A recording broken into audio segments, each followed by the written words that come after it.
I'm here with my friend Jonathan, and we work together at Fashion Week, both in leadership roles, and we're going to today talk a little bit about leadership and just how a good leader is.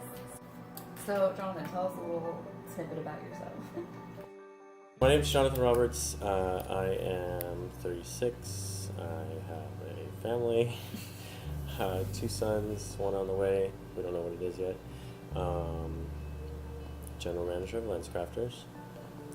Done management in different roles, different companies for about 12 years now. Cool. So, yeah. What would you consider a good leader and like good leadership? Good leader is someone that can definitely do anything that he's asking of his team. He's not afraid to get his hands dirty. I think a leader is definitely someone that is more of a person that's there to serve, so that they'll educate their team, be kind of a mentor to make sure that he's developing whoever is under him to become something more successful in their career. What sort of methods and tactics do you use when you're leading a team? A lot of the methods and routines I use are basically we want to start with goal-oriented, very goal-oriented, wanting to know where the business needs to be, so letting every associate and every key person knowing where they need to be in order for the business to be successful, but also taking into account of that human element, making sure that we care about every individual, about their needs, their strengths, and how they can just be more successful in each role. What would you find to be the most difficult part about managing and being in a leadership position? For me, the most difficult part is performance and managing someone else, because I take into account that human element.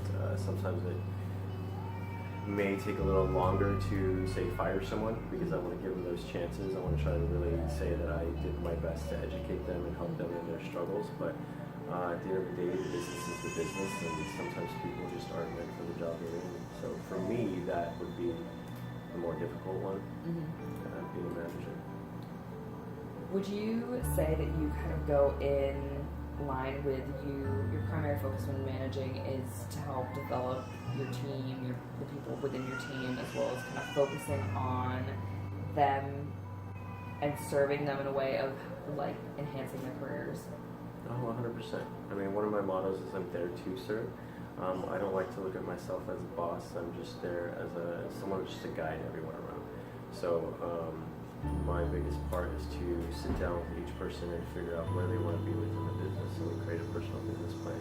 And then from there, we just say whether it's education or just their lack of experience or whatever they need, we work on that so that they can develop to either climb the ladder, go into a leadership role, or if it's like not even with this company, if they find something else, just to support them in that way. Okay, great. But yeah, that sounds a lot like you go into the kind of servant leadership role, which we studied in our class, which I also was the most drawn to. And after going through all the different leadership skills we had, that was the one that I was most drawn to, of being there to serve others. Have you ever been in a situation where your skill set wasn't necessarily needed in that leadership role and you had to adapt to fit that leadership role?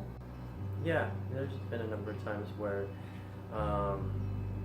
while the leadership is the same in pretty much, I think, at least across the board, you have goals and situations that you need to fix. My expertise wasn't necessarily the right one or what my knowledge was for that position and that product, but you just sit there, you educate yourself, you do as much as you can to make sure that you know what you're talking about, whether if it's sales or if you're just trying to manage a certain project. Dive into it and learn what you can, and then just move from there.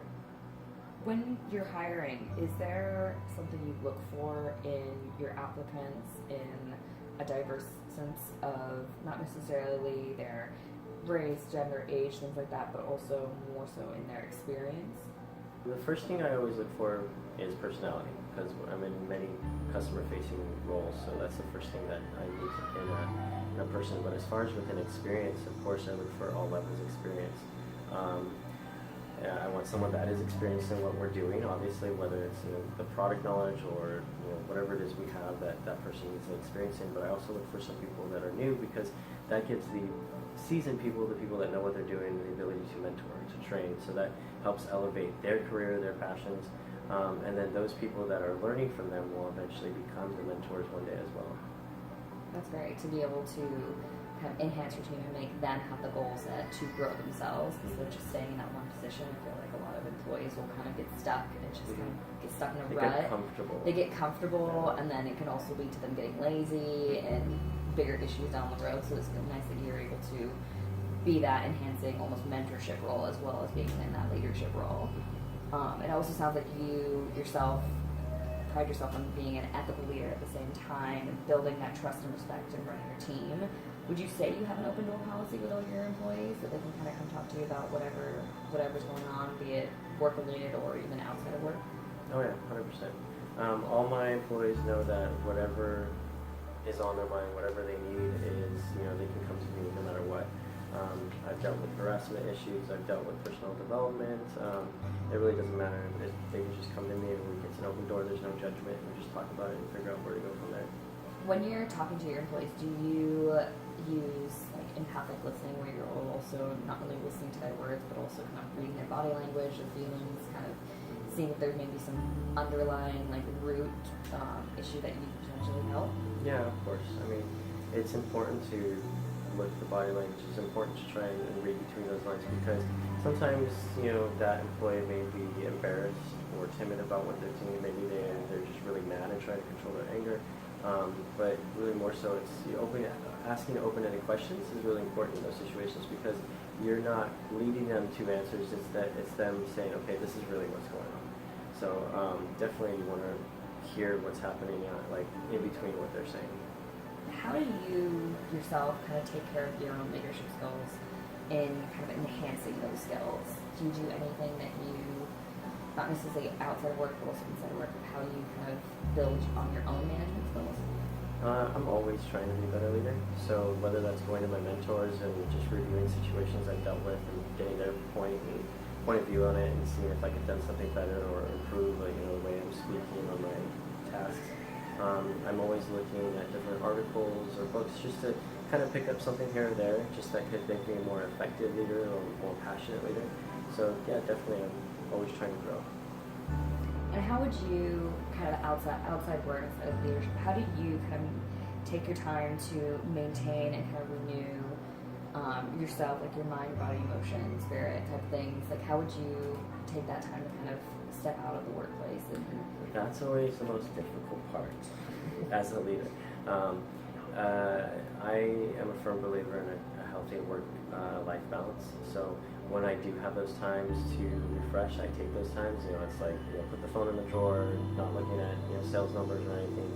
It's important, if you're not, as a leader, if you're not well rested, you're not, mind's not recharged, and you're spiritually not there, then you can't really lead your team. You're kind of just another person on the chessboard. I think your team also knows when you're not fully there as well, and that can kind of also be lacking on their end too. So there's been those days where my employees are like, are you okay? Because it's taking you a long time to formulate that sentence, or I might say something that totally makes no sense to them. So yeah, I mean, definitely when you have the time, not even have the time, you have to make time to definitely recharge, because if you're just not there, like I said, your mind's fogged or something, you can't be an effective leader. Mm-hmm. And I feel like that can also sometimes be taken back home as well. If you have like a bad day at work, like coming back home, it can affect like more bigger issues. So I definitely feel it's important to be able to like take those steps back, even if it's sitting in your car for 5 minutes, just to like chill out a little bit. I've done that too.